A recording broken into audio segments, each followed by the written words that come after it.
प्यारे बच्चों, जय हिंद। नवोदय क्लासेज में आप सभी का स्वागत है। जैसा कि आप सब जानते हैं, हमारी नवोदय मैथ सीरीज चल रही है और अपनी इस सीरीज के हर वीडियो में हम किसी एक टॉपिक की कुछ इंपॉर्टेंट टाइप सॉल्व करते हैं। और हमारा टॉपिक चल रहा है सिंपल इंटरेस्ट, यानी साधारण ब्याज। और हमारा आज का फर्स्ट क्वेश्चन है, किसी धन का 6% वार्षिक ब्याज की दर से 5/2 वर्ष में वही ब्याज होगा जो 400 रुपए का 5% वार्षिक ब्याज की दर से 3 वर्षों में होगा। तो बच्चों, जब भी स्टेटमेंट यदि अच्छी तरह से दिमाग में क्लियर नहीं हो तो हमें उस स्टेटमेंट को दोबारा पढ़ लेना चाहिए, ताकि एक एक क्वांटिटी, एक एक संख्या जो उस स्टेटमेंट में है उसका हमें बिल्कुल पता चल जाए कि ये संख्या क्या है। ठीक है, तो देखो यहां पर किस धन का, इस धन का हमें पता नहीं, और इस धन का 6% वार्षिक ब्याज की दर से 5/2 वर्ष में वही ब्याज होगा।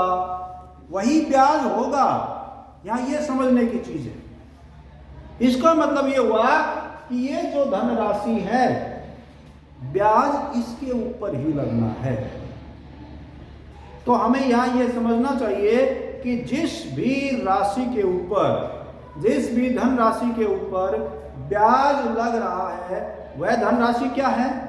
उसको क्या कहते हैं? उसको हम कहते हैं मूलधन। क्या कहते हैं? मूलधन।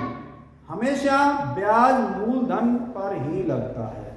ठीक है, लेकिन वो हमें राशि पता नहीं है कि वो कितनी राशि है, यानी जो ब्याज लग रहा है वो कितनी राशि के ऊपर लग रहा है, और वही हमें फाइंड आउट करना है, वही हमारा उत्तर भी होगा।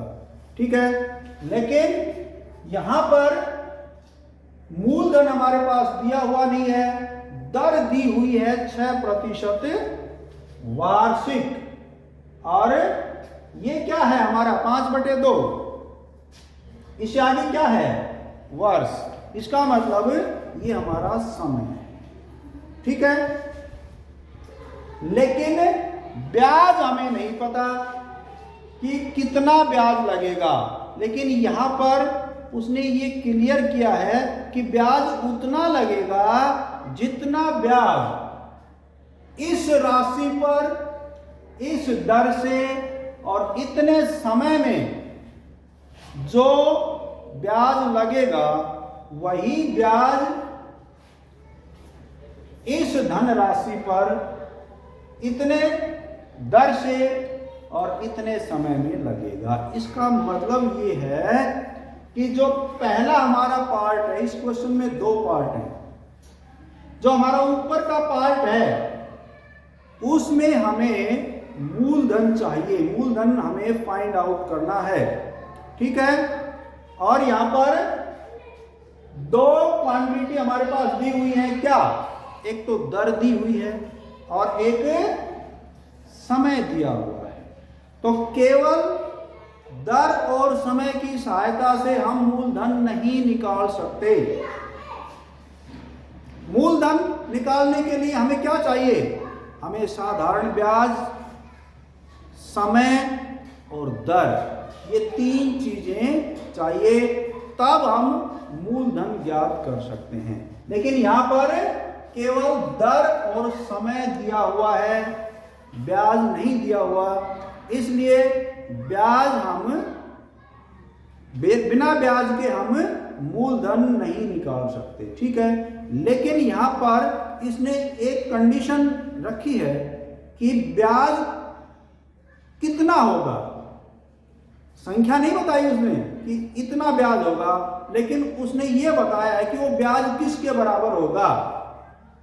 तो आगे हम पढ़ेंगे तो हमें पता चलेगा कि वो ब्याज इतने रुपए पर, इस दर से, इतने समय में जितना होगा वही ब्याज इस धनराशि का भी होगा। इसका मतलब यहां पर हमें मूलधन निकालना है, प्रिंसिपल निकालना है, लेकिन उसके लिए हमें साधारण ब्याज की जरूरत पड़ेगी। वो साधारण ब्याज हम कहां से निकालेंगे? इस सवाल के दूसरे पार्ट से निकालेंगे, क्योंकि उसने कहा है कि जो दूसरा पार्ट है इस सवाल का, उसका ब्याज निकाल कर देख लो। वहां ब्याज निकालने के लिए सारी चीजें दी हुई हैं, मूलधन भी है, दर भी है, समय भी है, वहां से हम ब्याज निकाल सकते हैं। और वही ब्याज इस पहले भाग का होगा, ये इसने कहा है, क्लियर है स्टेटमेंट में। ठीक है, तो हम ये जो हमारा दूसरा भाग है उससे साधारण ब्याज हम निकाल लेंगे और वही साधारण ब्याज पहले पार्ट का होगा। तो साधारण ब्याज निकालने के लिए हमारे पास मूलधन दिया हुआ है कितना? 400 रुपए। दर दी हुई है कितनी? 5% वार्षिक। समय दिया हुआ है कितना? 3 वर्ष। और इसका जो साधारण ब्याज आएगा इस दूसरे पार्ट का, ये सारी नंबर हमें दूसरे पार्ट से लिए हैं हमने, है ना? तो इसका जो साधारण ब्याज आएगा वही साधारण ब्याज इस ऊपर वाली जो पार्ट है उसका भी होगा। तो साधारण ब्याज निकालेंगे हम साधारण ब्याज का फॉर्मूला समझ चुके हैं, क्या होता है? मूलधन गुणा दर गुणा समय बटे 100, यानी कि P into R into T upon 100। P का मतलब प्रिंसिपल, मूलधन, रेट का मतलब दर, और T फॉर टाइम मतलब समय, और अपॉन 100। ये जो फॉर्मूला है, ये फॉर्मूला साधारण ब्याज निकालने का फॉर्मूला है, जिसमें मूलधन, दर और समय की ऊपर गुणा होगी और 100 से भाग होगा। ठीक है, इसके अलावा यदि 4 क्वांटिटी, साधारण ब्याज, मूलधन, दर और समय, ये 4 क्वांटिटी हमें इस जो चैप्टर है, ये चैप्टर हमारा इन 4 क्वांटिटी के साथ ही हमें इन क्वेश्चंस को सोल्व करना है। इन 4 क्वांटिटीज में से अगर कोई भी 3 क्वांटिटी हमारे पास हैं तो हम चौथी निकाल सकते हैं। इस फॉर्मूले में हमें ये 3 क्वांटिटी दी हुई होंगी, मूलधन, दर, समय, साधारण ब्याज हम निकाल लेंगे। ठीक है, लेकिन यहां पर यह ध्यान रखना है कि साधारण ब्याज के अलावा यदि मूलधन निकालना हो या दर निकालनी हो या समय निकालना हो तो उस फॉर्मूले में ऊपर ब्याज गुणा 100 होगा, ये याद रखना है। यदि साधारण ब्याज निकालना है तो जो बची हुई तीनों क्वांटिटी हैं, जो 3 क्वांटिटी दी हुई है, उन तीनों की ऊपर गुणा होगी और 100 से भाग करेंगे। ठीक है, लेकिन साधारण ब्याज के अलावा यदि हमें मूलधन निकालना है, यदि हमें दर निकालनी है, यदि हमें समय निकालना है, तो फिर उस फॉर्मूले में ऊपर क्या आएगा? ब्याज गुणा में 100, और नीचे जो 2 वैल्यूज बच गई, 2 वैल्यूज नीचे जो बच गई, उन दोनों की नीचे गुणा हो जाएगी। ठीक है, इस तरह से हम साधारण ब्याज, मूलधन, दर और समय, इन चारों को निकालने का फॉर्मूला तैयार कर सकते हैं। ठीक है ना? तो अब देखो यहां से हम ये वैल्यू पुट अप करेंगे। हमारा मूलधन क्या है? 400, दर क्या है? 5, और समय क्या है? 3, और बटे 100 हम सॉल्व करेंगे। 2 जीरो से ये 2 जीरो कैंसिल हो गई, और ये आ गए 3 पंजे 15 चौके 60। ये 60 रुपये क्या आ गया, क्या निकाला है हमने, साधारण ब्याज। क्या निकाला है, ये क्यों निकाला हमने, क्योंकि ऊपर वाले पार्ट में मूलधन पूछा है और मूलधन जब तक ब्याज हमारा नहीं होगा हमारे पास तब तक हम मूलधन नहीं निकाल सकते। इसलिए ये जो दूसरा पार्ट था नीचे वाला, इसकी सहायता से हमें साधारण ब्याज निकालना पड़ा। और ऊपर इसने ये कहा है कि ये जो साधारण ब्याज होगा नीचे वाले पार्ट का, यही साधारण ब्याज ऊपर वाले पार्ट का भी होगा। तो ऊपर वाले पार्ट के लिए हमें साधारण ब्याज मिल गया ना, कितना बोलो, 60 रुपए। ठीक है, और ऊपर क्या क्या दिया हुआ है, दर तो पहले ही दी हुई है, कितनी, 6% वार्षिक, और समय भी दिया हुआ है कितना, 5/2 वर्ष। ठीक है, अब हम यहां से क्या निकालेंगे, मूलधन। वेरी गुड, क्या निकालेंगे, मूलधन निकाल लेंगे, क्योंकि जिस राशि पर ब्याज लगता है वो मूलधन ही होता है। और यहां पर वही पूछा है कि इस धनराशि पर ब्याज लग रहा है, इसका मतलब मूलधन हमें निकालना है। तो सूत्र क्या बन जाएगा इसका, बताओ, फॉर्मूला मैंने अभी समझाया था। वेरी गुड, ब्याज गुणा में 100, और नीचे जो 2 बच गई क्वांटिटी, ब्याज तो हमने लिख दिया ऊपर, नीचे बच गई दर और समय, इनकी गुणा कर देंगे, यानी कि दर गुणा में समय। ये हमारा बन गया मूलधन निकालने का फॉर्मूला। अब इसमें वैल्यू पुट अप करेंगे और सोल्व कर देंगे तो हमारा मूलधन आ जाएगा और वही उत्तर भी होगा। तो ब्याज कितना आया था, 60 गुणा में 100 बटे दर क्या है, 6%। प्रतिशत नहीं लगाएंगे क्योंकि प्रतिशत के नाम में ये 100 कर दिया हमने, ये प्रतिशत का ही 100 होता है। और समय कितना है, 5/2, 5/2। अब थोड़ी नई चीज आई है यहाँ, ये कि देखो ये पूरी की पूरी भिन्न इस बड़ी लाइन के नीचे आ गई, इस बड़ी लाइन के नीचे आ गई। तो हम जब भी भिन्न पूरी इस बड़ी लाइन के नीचे आ जाए तो हम क्या करेंगे, उसको सॉल्व करेंगे। और सॉल्व कैसे होगी, वो जो यहां नीचे अंश है, न्यूमरेटर है, वो डिनोमिनेटर बन जाएगा और डिनोमिनेटर का क्या बन जाएगा, न्यूमरेटर बन जाएगा, यानी वो पलट जाएगी। तो फिर क्या हो जाएगा, ये आगे ये इस प्रकार हो जाएगा, 60 गुणा में 100 और बटे, ये तो 6 है ही, और ये 5/2 की 2/5 हो जाएगी, यानी कि 2 की ऊपर गुणा होगी और 5 की नीचे गुणा होगी। ये ध्यान रखना है, ठीक है।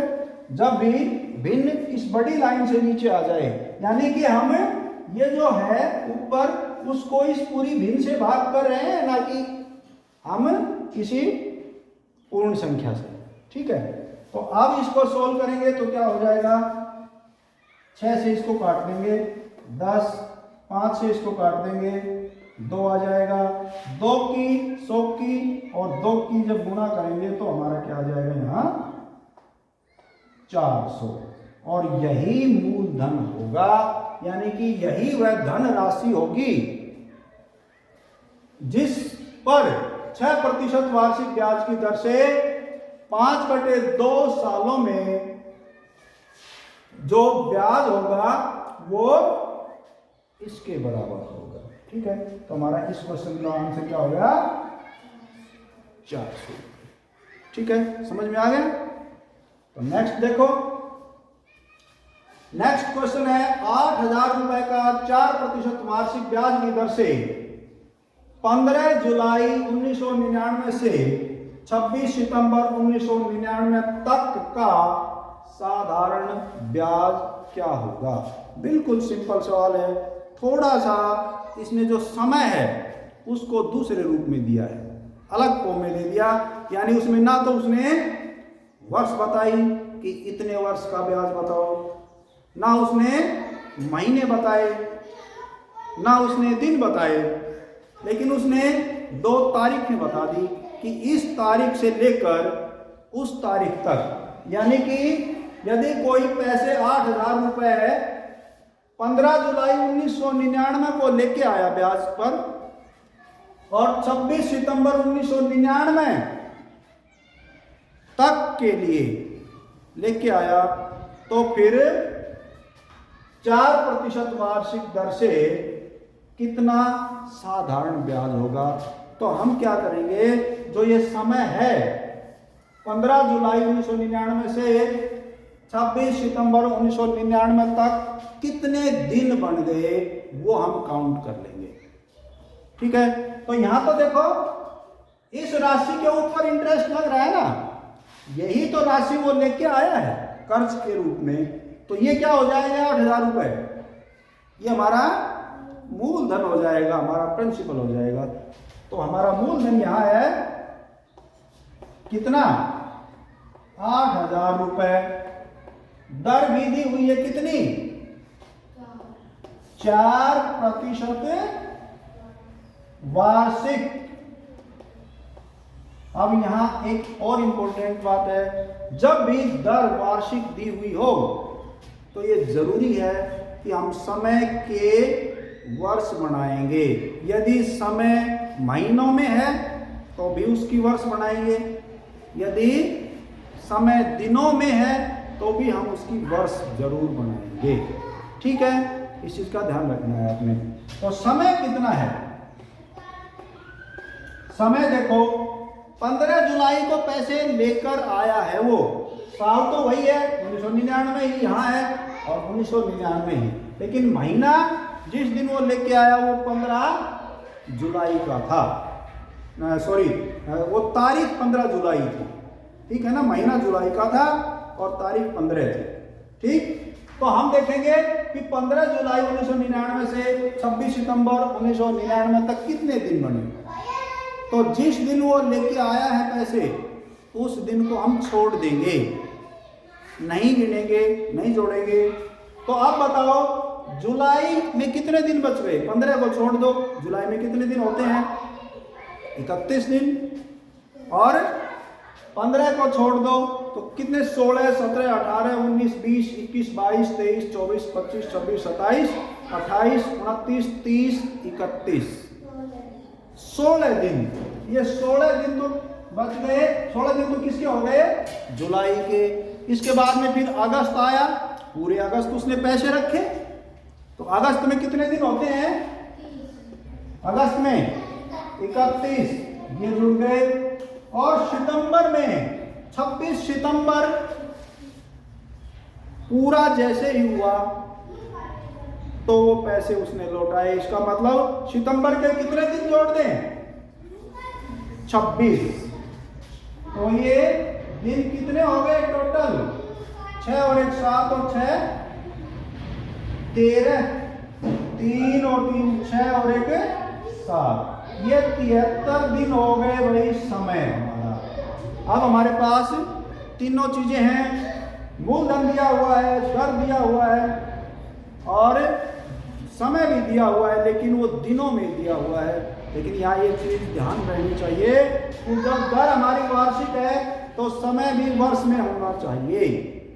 ठीक है, तो अब हम 73 दिनों को वर्ष में कैसे बदलेंगे?